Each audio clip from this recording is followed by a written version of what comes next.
नमस्कार दोस्तों, कैसे हैं आप लोग। स्वागत है आपका मेरे चैनल यूपीएससी टीवी में। दोस्तों, आज का मेरा ये वीडियो भारत की गौरव नामक सीरीज़ जो है मेरी, उसका चौथा वीडियो है।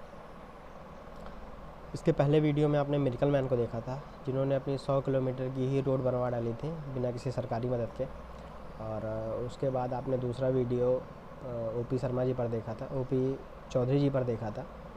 और ओपी चौधरी जी ने अपने कर्तव्य निष्ठा का परिचय देते हुए और समाज के प्रति वंचित तबकों को उन्होंने एक मुख्य धारा में जोड़ने का काम किया, ताकि जो समाज की पिछड़ी जातियां जो नक्सलवाद से प्रेरित थे, उनके मनोवृत्ति को उन्होंने बदला और उन्हें समाज में एक उचित स्थान भी दिलवाया। मेरा तीसरा वीडियो सत्येंद्र दुबे जी पर आधारित था, जिन्होंने अपनी व्हीसल्स ब्लोइंग के कारण उन्होंने जब अपनी जान भी गंवाई। और स्वर्णिम चतुर्भुज परियोजना, जो उस समय भारत की सबसे अग्रणी परियोजनाओं में से एक थी, उसमें उन्होंने भ्रष्टाचार को उजागर किया था।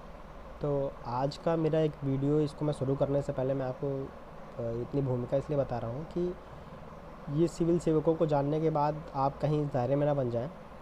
आज जिस सिविल सेवक के बारे में मैं आपको बताने वाला हूँ, वो सिविल सेवक ऐसे हैं कि आप इनके बारे में जानने के बाद आप इन्हें कतई एक सिविल सेवक नहीं मानेंगे।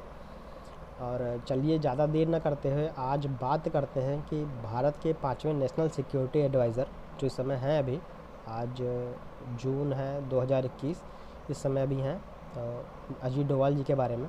दोस्तों, अजीत डोवाल जी का जन्म उत्तराखंड के पौड़ी गढ़वाल में 20 जून 1945 को हुआ था। इनके पिताजी, जो कि आर्मी में एक ऑफिसर थे, इनकी शुरुआती स्कूलिंग अजमेर और के मिलिट्री में स्कूल में ही हुई थी। और चूँकि आर्मी में ट्रांसफ़र लगा रहता है, तो इसलिए इनकी स्कूलिंग भी जगह जगह हुई है। इन्होंने आगरा यूनिवर्सिटी से 1967 में इकोनॉमी में ग्रेजुएशन और मास्टर्स किया। इकोनॉमी में मास्टर्स किया और वहीं से उन्होंने ग्रेजुएशन भी किया था। इसके बाद अजीत डोवाल जी ने 1 साल की प्रिपरेशन की और सिविल सेवा परीक्षा दी 1968 में। 1968 में इनका सिलेक्शन भी हो गया था और आईपीएस की रैंक मिली थी इन्हें और केरल कैडर मिला था। अब इनके असली कारनामे जो है, इनका जो असली दायित्व है, वो जहाँ से इनकी चर्चा शुरू होती है वो केरल ही रहता है और यहीं से वो भारत की सेवा के लिए चर्चा में भी आते हैं। तो दोस्तों, हुआ यूँ कि ये 1970 का दशक था और इस समय केरल का ग्यालसेल नाम की जगह है, आप लोग गूगल कर लीजिए, आप लोग को दिख जाएगी। उसमें हिंदू मुस्लिम दंगे भड़क जाते हैं और हालत इतने ख़राब हो गए रहते हैं कि वो वहाँ की सरकार के कंट्रोल से भी बाहर जाने की सिचुएशन आ गई रहती है। तो चूँकि अजीत डोवाल जी उस समय वहाँ पर एसीपी के पद पर तैनात रहते हैं, तो इसलिए उनको जिम्मेदारी दी जाती है कि आप जाइए और वहाँ इन दंगों को शांत करने में कुछ मदद कीजिए। तो वो दंगाई क्षेत्रों में खुद घूमते हैं, खुद घूम घूम के वहाँ की समस्या को जानते हैं और दंगों के कारणों का पता लगाते हैं और दंगों को शांत करते हैं। और कहा यह भी जाता है कि जो दुकानें लूटी गई रहती हैं, उनके लूट का भी माल वो वापस करा देते हैं, जिससे उनकी चर्चा दिल्ली तक भी होने लगती है। इसके बाद वो दिल्ली उनको बुला लिया जाता है कि आप आइए, भारत की सेवा में कुछ करिए। इसी दौरान उनकी शादी भी हो जाती है और 1972 का दशक था और उनकी नई नई शादी हुई रहती है। इसी दौरान मिज़ोरम में भी मिज़ो नेशनल पार्टी, जैसा कि आप सभी लोग जानते हैं, वो भारत से अलग होने की मांग करते हैं और भारत से अलग होने की मांग के साथ वो राष्ट्र विरोधी गतिविधियों में भी शामिल हो जाते हैं। अब इस मिज़ो नेशनल पार्टी का जो है वो नेतृत्व लाल सिंह डेंगा कर रहे थे। इनको जो है सभी लोगों से पूछा जाता है कि कौन जाएगा और मिज़ोरम की इस घटना को हल करेगा। चूँकि वहाँ एक एसपी रैंक के एक अधिकारी की हत्या हो जाती है, इसीलिए कोई सिचुएशन को उठाने को तैयार नहीं रहता, इसकी सिचुएशन का जिम्मा उठाने को तैयार नहीं रहता। अब इनकी चूँकि नई नई शादी हुई रहती है, इसलिए इनको कोई भार नहीं देना चाहता। तो और ये यंग ऑफिसर भी रहते हैं, इनमें इनको कुछ लोग अनुभव की कमी भी मानते हैं, पर ये कहते हैं कि नहीं, मुझे भेजिए, मैं मिज़ोरम में जाऊंगा और ऐसी गतिविधियों में जो है उसको बदल कर सारी सिचुएशन को भारत के पक्ष में करने की कोशिश करूँगा। इसके बाद जो है वो इनकी जो है मिज़ोरम में तैनाती कर दी जाती है। शायद 4 से 5 सालों के लिए इनकी मिज़ोरम में तैनाती की जाती है। वो लाल सिंह डेंगा के जो है उनके ग्रुप में वो सेंध लगाते हैं और धीरे धीरे जानकारियाँ इकट्ठा करते हैं, तो उन्हें पता चलता है कि लाल सिंह डेंगा के जो 7 जो सिपा सलाहकार हैं वो उनकी मदद से इन गतिविधियों का अंजाम दे रहा है। वो धीरे धीरे उनसे दोस्ती बढ़ाते हैं उन सिपा सलाहकारों से, और 7 में से 6 को वो भारत के पक्ष में करने को तैयार हो जाते हैं। और वो उनसे ये चीज़ का वादा करते हैं कि अगर यहाँ इलेक्शन होगा तो इसमें जो है हम आपको कोई ना कोई मंत्री या इत्यादि का भी पद दिलवा देंगे। तो अब जो है लाल सिंह डेंगा के लिए सिचुएशन इतनी ख़राब हो जाती है कि केवल उसका एक ही सिपा सलाहकार उसकी मदद के लिए तैयार होता है। तो 1976 में जब बचने का कोई रास्ता नहीं सूझता है तो लाल सिंह डेंगा जो है वो भारत सरकार से शांति समझौता करता है, और उसके बाद मिज़ोरम में चुनाव संपन्न करवाया जाता है और लाल सिंह डेंगा को पहला मुख्यमंत्री वहाँ का बनाया जाता है। और इन्हीं कारण से लोग जो है वो आप अगर किसी पुलिस का कैरियर देखिएगा, पुलिस ऑफिसर का कैरियर देखिएगा, तो आप जानेंगे कि ऑफिसर जो है अपनी सर्विस में करीब 13 सालों बाद, 14 सालों बाद, 15 सालों बाद, 20 सालों बाद पुलिस मेडल से नवाजे जाते हैं। लेकिन इसी कारण से वो केवल 7 साल की उम्र में ही उन्हें पुलिस अवार्ड से सम्मानित किया गया रहता है। इसके बाद सिक्किम में भी कुछ घटना चलती रहती है, राष्ट्र विरोधी घटना रहती है वहाँ पे भी। वहाँ होता ऐसा है कि सिक्किम का जो राजा रहता है वो एक ऐसी विदेशी कन्या से शादी कर लेता है जो खुद एक जासूस रहती है, और वो वहाँ सिक्किम को भारत से अलग करने के लिए ऐसी गतिविधियों का अंजाम देती रहती है। तो सिक्किम चूँकि उस समय भारत का पूर्ण पार्ट नहीं हुआ रहता है, तो इसीलिए वो सिक्किम की सिचुएशन से निपटने के लिए उनको वहाँ भेजा जाता है कि आप जाइए सिक्किम को जो है भारत में शामिल करने का, जैसे आपने मिज़ोरम को प्रयास किया वैसे आप सिक्किम को भी भारत में शामिल करने का प्रयास कीजिए। उसके बाद वो सिक्किम जाते हैं और धीरे धीरे वहाँ मतलब अपनी जांच में इन्हें पता चलता है कि सिक्किम का जो है वो नेशनल कांग्रेस पार्टी और सिक्किम के लोग वो राजा से के अत्याचारों से परेशान हैं, टैक्स से उसके परेशान हैं। तो नेशनल कांग्रेस पार्टी जो वहाँ की रहती है उसमें सेंध लगाते हैं, उन्हें अपने पक्ष में करते हैं, परसुएट कर लेते हैं। धीरे धीरे जनता की मनोवृत्ति में भी बदलाव आ जाता है। मनोवृत्ति सिविल सेवा का एक टॉपिक भी है, आप लोग ध्यान से सुनिएगा। और मनोवृत्ति में इतना बदलाव आ जाता है कि वहाँ जनमत संग्रह करवाया जाता है, और जनमत संग्रह जो है उसका नतीजा जो है वो भारत के पक्ष में निकलता है, और इस तरह सिक्किम का पूर्ण रूपेण भारत में विलय कर लिया जाता है।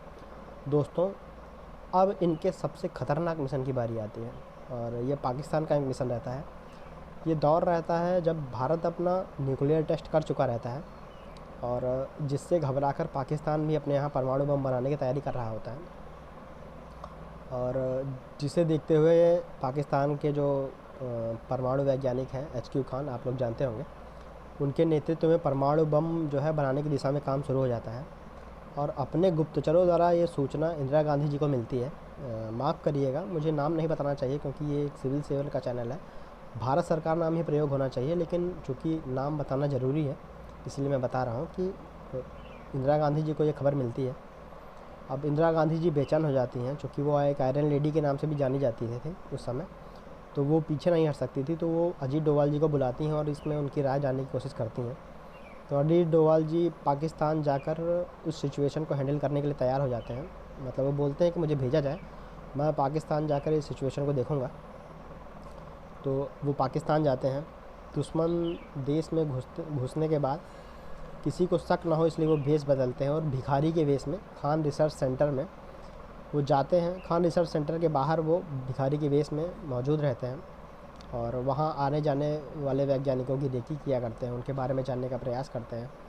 और धीरे धीरे अब उन्हें खान रिसर्च सेंटर के अंदर, चूँकि वो जा तो सकते नहीं थे, जैसे आप भाभा एटॉमिक रिसर्च सेंटर देख लीजिए, वहाँ जैसे हम जैसे ही लोग ही नहीं जा पाएंगे अब इतनी आसानी से। तो चूँकि अजीत डोभाल विदेशी थे और पकड़े जाने का भी डर था, तो इसीलिए वो रेकी करते रहते हैं। और धीरे धीरे उन्हें ये पता चलता है कि मतलब धीरे धीरे वो सोचते हैं कि इन सब चीज़ों का पता कैसे चले कि यहाँ सच में एटॉमिक बम बन रहा है या नहीं। तो वो क्या करते हैं कि देखते हैं जहाँ वैज्ञानिक बाल कटवा रहे होते हैं, वहाँ भिखारी के वेश में जाते हैं, उनके बाल के सैंपल इकट्ठा करते हैं, उन्हें भारत भेजते हैं। और भारत में की लैब से ये पता चलता है कि सच में उस लैब में परमाणु गतिविधियों को अंजाम दिया जा रहा है, क्योंकि बाल के मतलब बाल का जो सैंपल भेजा गया रहता है उसमें रेडिएशन की इतनी ज़्यादा मात्रा रहती है कि बिना परमाणु बम के, बिना किसी परमाणु प्रक्रिया के ये संभव नहीं था। इसी दौरान इंदिरा गांधी जी ने भारत में इमरजेंसी भी लगा दी रहती है। इमरजेंसी हटती है, चुनाव होता है, इंदिरा गांधी जी की सरकार जाती है और मोरारजी देसाई की नई सरकार बनती है। और मोरारजी देसाई के बारे में आपको कुछ बताना चाहता हूँ कि ये इन्होंने जो है प्रधानमंत्री बनने के बाद भारत के कुछ प्रधानमंत्रियों का उस समय, मतलब भारत के प्रधानमंत्रियों में अमेरिका जाने का और वहाँ के न्यूयॉर्क टाइम एक अखबार है उसमें आने का कुछ जुनून ऐसा रहता था कि वो अगर भारत से कोई प्रधानमंत्री गया और वो न्यूयॉर्क टाइम्स में नहीं आया तो वो उसे अपनी गरिमा के ख़िलाफ़ समझता था। तो वो केवल न्यूयॉर्क टाइम्स में सुर्खियों में बने रहने के लिए वो उन्हें अपने मूत्र पीने की बात को वहाँ खुलासा करते हैं, जिससे मतलब भारत की थोड़ा वहाँ छवि ख़राब होती है।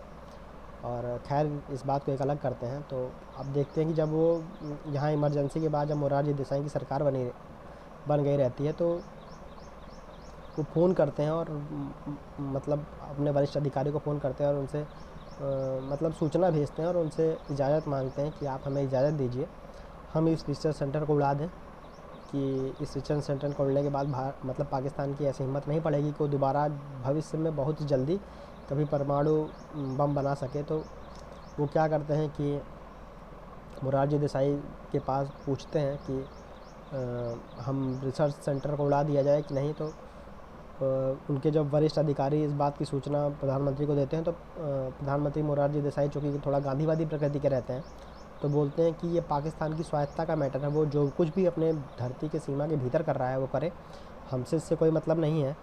तो उधर अजीत डोभाल जी को मतलब ऐसी उम्मीद तो नहीं रहती, किसी भी जासूस को ऐसी उम्मीद नहीं रहेगी, क्योंकि चूँकि इंफॉर्मेशन कलेक्ट करना है इतना मुश्किल काम रहता है। तो क्या करे क्या ना करे, उसी दौरान पाकिस्तान में भी राजनीतिक उथल पुथल होता है और वहाँ के जो है तख्ता पलट होता है। तख्ता पलट में जो है वहाँ के आर्मी चीफ जिया उल हक तख्ता पलट करके राष्ट्रपति बन जाते हैं। एक दिन फ़ोन से उनकी मोरारजी देसाई से बात होती रहती है और बड़बोलेपन में, ध्यान दीजिएगा इस शब्द को, बड़बोलेपन में मोरारजी देसाई ने उनको बता दिया, जिया उल हक को बता दिया कि हमें सब कुछ पता है कि तुम्हारी खान रिसर्च सेंटर की लैब में किन किन गतिविधियों का अंजाम दिया जा रहा है, संभल के रहो नहीं हम उड़वा देंगे। अब चूँकि मोरारजी देसाई को अपने जासूसों पर इतना भरोसा ही रहता है कि बड़बोलेपन में वो बता देते हैं, उधर जिया उल हक का माथा ठनक जाता है कि अरे ये क्या हो गया। मतलब इस चीज़ को इतना गुप्त रखा गया था कि बहुत कम ही लोग इसके बारे में जाने थे और भारत के प्रधानमंत्री को भी इस चीज़ के बारे में ज्ञान है। तो वो क्या करते हैं, जिया उल हक जी रातों रात वहाँ का जो है सिक्योरिटी चेंज कर देते हैं, धरपकड़ चालू हो जाती है और धरपकड़ चालू होने के बाद वहाँ कई लोगों को जिन पे शक रहता है उनको पकड़ा जाता है, उनको मारा जाता है, जान से मार दिया जाता है। अजीत डोभाल जी के कुछ साथी भी मारे जाते हैं। अजीत डोभाल जी किसी तरह बचते बचाते भारत चले आते हैं। अब पाकिस्तान के ही एक उन्होंने किस्सा बताया था, पाकिस्तान का एक स्पीच थी, यूट्यूब पे पड़ी हुई है, शायद आप लोग भी चाहिए तो देख लीजिएगा, कि अजीत डोभाल जी ने खुद बताया था कि पाकिस्तान में जिस दौरान वो वहाँ पर थे उस दौरान जो है एक मतलब लाहौर में एक मस्जिद है, वो वेशभूषा मतलब अपना जो है वेश बदल के टहल रहे थे। वहाँ एक मस्जिद है, जब उसके लाहौर में एक मस्जिद है, जब वहाँ से वो निकल रहे थे तो एक बूढ़ा आदमी उनके पास आता है जिसकी बहुत लंबी दाढ़ी रहती है, उनका हाथ पकड़ता है और उनसे मतलब बहुत ही धीमे स्वर में बोलता है कि तुम एक हिंदू हो। तो बोलते हैं नहीं मैं हिंदू नहीं हूँ, मैं मुस्लिम हूँ। वो फिर बोलता है नहीं तुम हिंदू हो। बोलता है नहीं मैं हिंदू नहीं हूँ, मैं मुस्लिम हूँ। तो उन्हें पकड़ कर ले जाता है कमरे में, अंदर से दरवाज़ा बंद करता है और बोलता है नहीं तुम हिंदू हो। अजीत डोभाल जी बिना डरे बोलते हैं कि नहीं मैं हिंदू नहीं हूँ, मैं मुस्लिम हूँ और मैं कन्वर्टेड मुस्लिम हूँ। तो बोलते हैं कि नहीं तुम हिंदू ही हो, और वो उसे कहकर उन्हें तहखाने में ले जाता है। तहखाने में एक बक्सा खोलता है, बक्से में गणेश लक्ष्मी की फ़ोटो वो निकालता है जिस पे कुछ अक्षत फूल जैसा चढ़ा रहता है। उन्हें बताता है कि मैं भी एक हिंदू ही हूँ और यहाँ पर दंगे हुए थे, दंगाइयों ने मेरे बीवी बच्चों को मार डाला, मेरे माता पिता को मार डाला, मेरा पूरा परिवार ख़त्म कर दिया और मैं अपने परिवार में केवल अकेला यहाँ बचा हुआ हूँ। और पाकिस्तान में यहाँ हालत इतने ख़राब है कि मुस्लिम को छोड़कर हर कम्युनिटी के लोगों को मारा जाता है। तो बोल रहे हैं कि तो उन्होंने पूछा कि मतलब हालत इतने ख़राब हैं तो आप कहाँ रहते हैं? तो उन्होंने बताया कि यहाँ जो मस्जिद है, मैं इस मस्जिद में ही मतलब इसका एक प्रधान पुजारी हूँ जो उनका होता होगा। और सवेरे मैं आता हूँ, अपना बक्सा खोल के इनकी थोड़ा पूजा अर्चना करता हूँ और उसके बाद इनको बक्से में बंद करके मैं चला जाता हूँ और वहाँ का जो है काम वाम करता हूँ। तो उन्होंने बताया कि आपको ये कैसे पता चला कि मैं हिंदू हूँ? तो उन्होंने कहा कि जैसा आप सभी लोग जानते हैं कि मतलब जो आप में से थोड़ा पहाड़ी लोग होंगे कि पहाड़ी लोग अपनी मान्यताओं के प्रति थोड़ा ज़्यादा जागरूक रहते हैं, थोड़ा भावुक रहते हैं। तो वहाँ एक कर्ण भेदन संस्कार होता है हिंदुओं में और वो लोग ज़रूर करवाते हैं अपने बच्चों का। अब इस समय शायद थोड़ा कम हो गया होगा। और इसके बाद फिर जब है बोलते हैं कि तुम्हारे जो कान में जो छेद है ये कर्ण भेदन संस्कार से हुआ है और इसी से पता चल गया कि तुम एक हिंदू हो। तो बोलते हैं कि ठीक है और बोलते हैं कि तुम इसकी प्लास्टिक सर्जरी करवा लो, नहीं किसी दिन तुम एक मुसीबत में पड़ जाओगे। तो खैर इस बात को गुजरे हुए काफ़ी दिन रहता है, अजीत डोभाल जी अपनी स्पीच में बताते हैं। तो इसी दौरान जब वो भारत आते हैं तो उस समय भारत में कई घटनाक्रम घटित हो चुके रहते हैं। ये घटनाक्रम रहते हैं कि 1984 में अमृतसर में गोल्डन टेम्पल पर ऑपरेशन किया गया रहता है, ऑपरेशन ब्लू स्टार नाम का, जिसके बाद इंदिरा गांधी की हत्या हो चुकी रहती है। अब जब भारत अजीत डोभाल जी पहुंचते हैं तो भारत पहुंचने के बाद अजीत डोभाल जी के कुछ वर्षों बाद 1988 में फिर सिख मंदिर में खालिस्तान समर्थकों का कब्जा हो जाता है।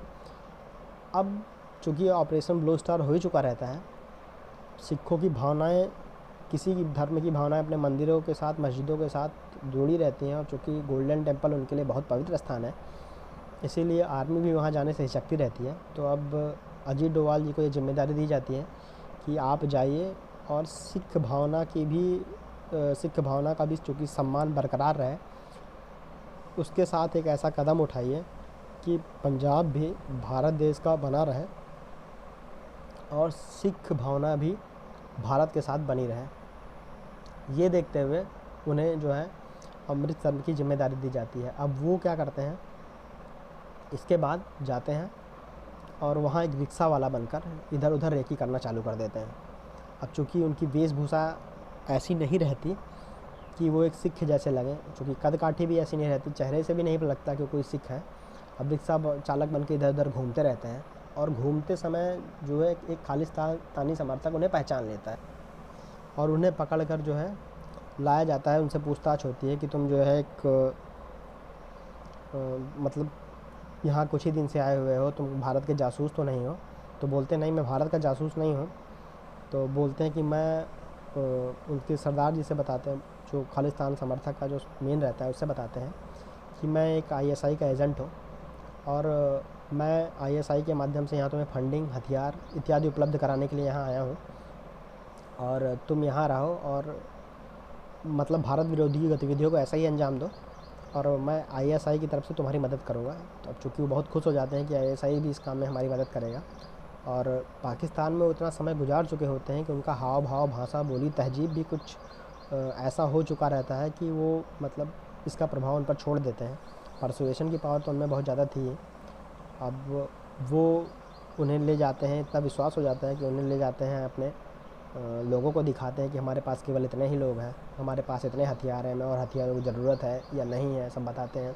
यहाँ उनके सब सिपाही छुपे रहते हैं, सब चीज़ों का वो खाका तैयार करते हैं, एक ब्लूप्रिंट तैयार करते हैं और उसे ले आकर वो जो है वो मतलब आर्मी को सौंप देते हैं कि आप ये लीजिए और ऑपरेशन करिए। कहा यह जाता है कि जब भारतीय कमांडो द्वारा ऑपरेशन थंडरबोल्ट की शुरुआत की गई थी, ऑपरेशन थंडरबोल्ट अमृतसर में ही शुरुआत की गई थी, तो कहा यह भी जाता है, मतलब अजीत डोभाल जी ने कभी खुद से नहीं स्वीकारा, लेकिन काफ़ी मीडिया रिपोर्ट्स के अनुसार कहा यह भी जाता है कि जब ऑपरेशन थंडरबोल्ट की शुरुआत हुई थी तो अजीत डोभाल जी खुद उस समय मंदिर के अंदर मौजूद थे और वहाँ उनकी गतिविधियों पर नज़र रख रहे थे। और इस तरह बिना किसी ब्लैक कैट कमांडो के व्यक्ति की, मतलब सिपाही की, बिना किसी जान गंवाए खालिस्तानी समर्थकों से स्वर्ण मंदिर को आज़ाद करवा लिया जाता है और सिख भावनाएं भी बच जाती हैं। दोस्तों, कहानी अब थोड़ा आगे बढ़ी है। 1988 के आसपास के दशक की है कि 1988 और 90 के दशक के आसपास, जैसा आप सभी लोगों को पता है, कश्मीर में जो है आतंकवादी गतिविधियां बढ़ जाती हैं। यहाँ पाकिस्तान का जो है वो पाकिस्तान की आईएसआई जो है वो लोगों का समर्थन, आतंकवादियों का समर्थन करने लगती हैं। काका पारेख जो है एक मशहूर सिंगर थे वहाँ पर, और वो जो है इस गतिविधियों को अंजाम देने में लग जाते हैं। उनका ब्रेन वॉश किया जाता है और युवाओं चूँकि उनसे जुड़े रहते हैं, इसलिए वो जो है इन गतिविधियों को अंजाम देने में लग जाते हैं। और इन्हें आईएसआई का चूँकि भरपूर समर्थन भी रहता है और वो कश्मीर में हिंसक गतिविधियों का अंजाम देने में लग जाते हैं।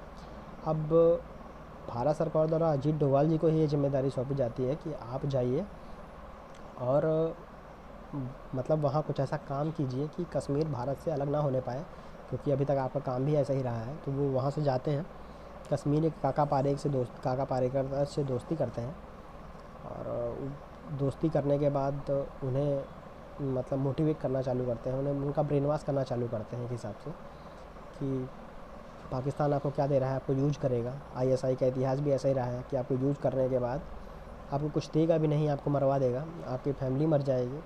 अगर आप यहाँ सिपाहियों के द्वारा पकड़ लिए जाएंगे तो मारे ही जाएंगे, जो कुछ भी करेंगे आप रहेंगे तो भारत की सीमा में ही। और अंतर्राष्ट्रीय दबाव ऐसा है कि पाकिस्तान जो है किसी भी तरह कश्मीर को हासिल नहीं कर सकता। उसको इतना परसुएट कर ले जाते हैं कि वो जो है अपने 250 समर्थकों के साथ मतलब आतंकवादियों पर ही हमला कर देता है। और आतंकवादियों पर हमला करने के बाद उन्हें मार डालते हैं। और 1996 में वहाँ चुनाव होता है, आम चुनाव होते हैं, जिसमें काका पारेख को जो है एक उम्मीदवार के तौर पर मतलब खड़ा किया जाता है और वहाँ उनका जो है विजय भी हुआ जाता है। मतलब वहाँ वो एमएलए के रूप में चुने भी जाते हैं। और कहा यह भी जाता है कि इनकी जीत में अजीत डोभाल जी का भी हाथ था। 1993 में खालिस्तान की लिबरेशन फ्रंट ने रोमानिया के राजनयिक जो एक रहता है वहाँ का लिविड राडू को भी बंधक बनाया रहता है और उन्हें बचाने का भी एक सफल योजना बनाते हैं और उन्हें सफलतापूर्वक बचा ले जाते हैं, जिससे इनकी जो कीर्ति विदेशों में भी फैल जाती है।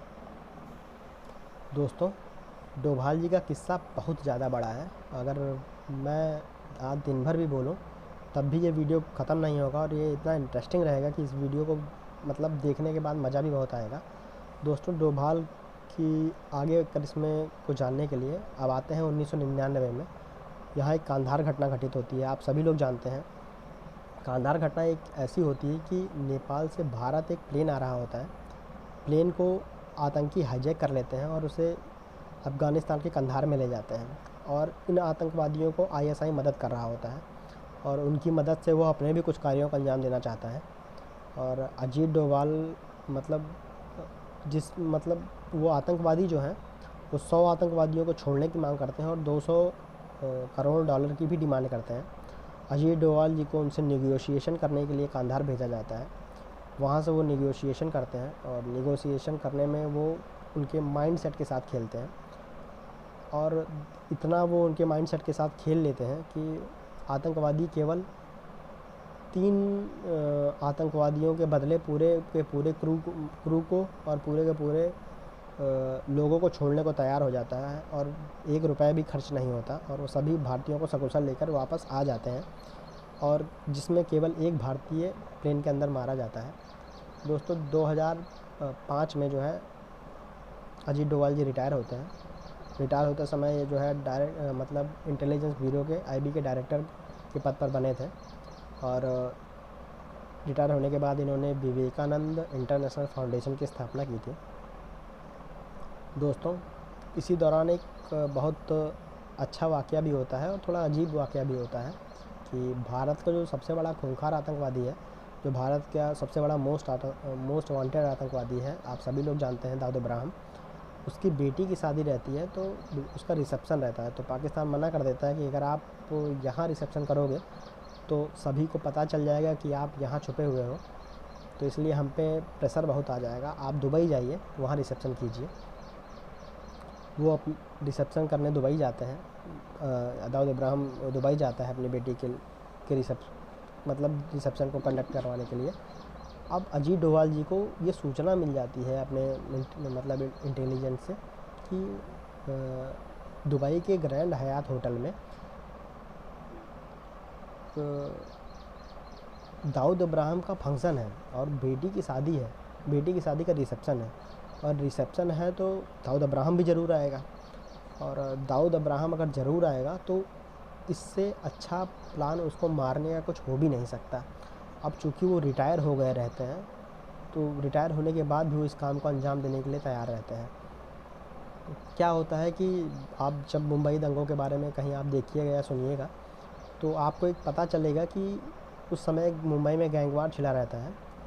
दाऊद इब्राहिम और छोटा राजन, उनके बीच में गैंगवार छिड़ा रहता है और दोनों में बहुत कट्टर दुश्मनी रहती है।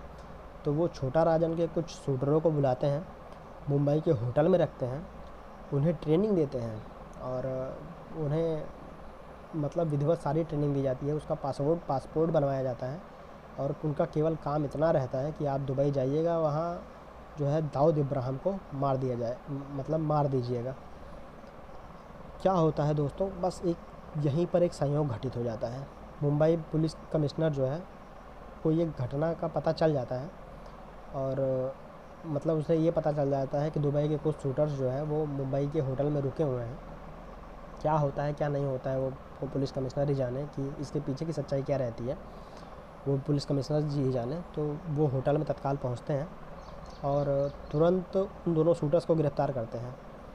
अजीत डोभाल जी काफ़ी समझाने की कोशिश करते हैं कि मान जाइए, ये जो है देश की संप्रभुता के लिए बहुत अच्छा होगा, लेकिन वो मानने की बिल्कुल तैयार ही नहीं होते और दोनों को ले आके जेल में बंद कर देते हैं।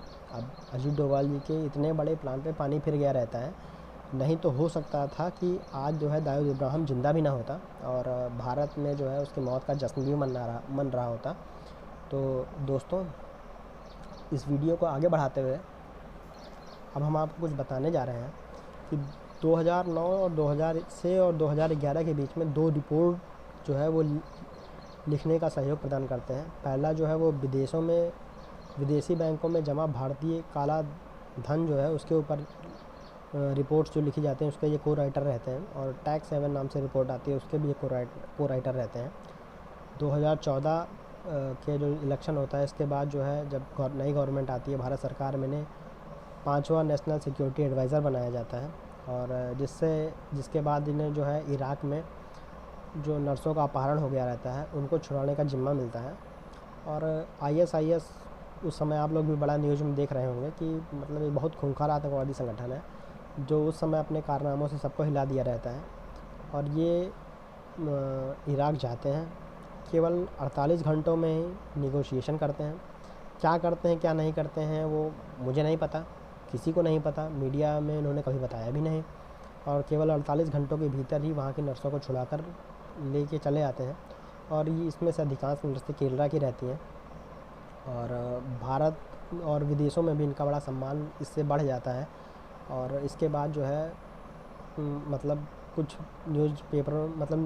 न्यूज़ चैनलों ने तो ये भी बताया था कि इसके बाद जो है वहाँ में जो उनके खुद के देश के नागरिक बंद थे उनको छुड़ाने के लिए भी इनसे मदद मांगी जाती है। इसके बाद पाकिस्तान की सर्जिकल स्ट्राइक की प्लानिंग में भी ये अहम रोल प्ले करते हैं। म्यांमार की सर्जिकल स्ट्राइक के प्लानिंग में भी ये बहुत अहम रोल प्ले करते हैं। अब थोड़ा समय के दौर में आगे बढ़िए, अभी कुछ दिन पहले ही 1900 मतलब कश्मीर से अनुच्छेद 370 को हटाया गया रहता है। अनुच्छेद 370 हटाने के बाद जो कश्मीर में शांति के प्रयास होते हैं, कश्मीर के शांति के प्रयास में भी मतलब इनका बखूबी इस्तेमाल किया जाता है और अपने इन कार्यों से वो आज भी देश की बखूबी सेवा भी कर रहे हैं। दोस्तों, इनके बारे में एक बड़ा रोचक फैक्ट मैं आपको बताता हूँ कि इन्होंने अपनी मतलब इनका कैरियर टोटल 37 साल का रहा था। इन्होंने 37 साल की उम्र में केवल 7 साल वर्दी पहनी थी। बाकी 30 साल वो अन्य गतिविधियों में ऐसे शामिल थे कि जिनमें इन्हें वर्दी पहनने की ज़रूरत नहीं पड़ी। जैसे आप वीडियो में देखे होंगे, मतलब वीडियो में आपने सुना होगा कि कभी वो भिखारी बने थे, कभी वो रिक्शा वाला बने थे और कभी वो कुछ और बने थे। तो इनकी कई कहानियाँ तो बहुत कम ही लीक हुई हैं।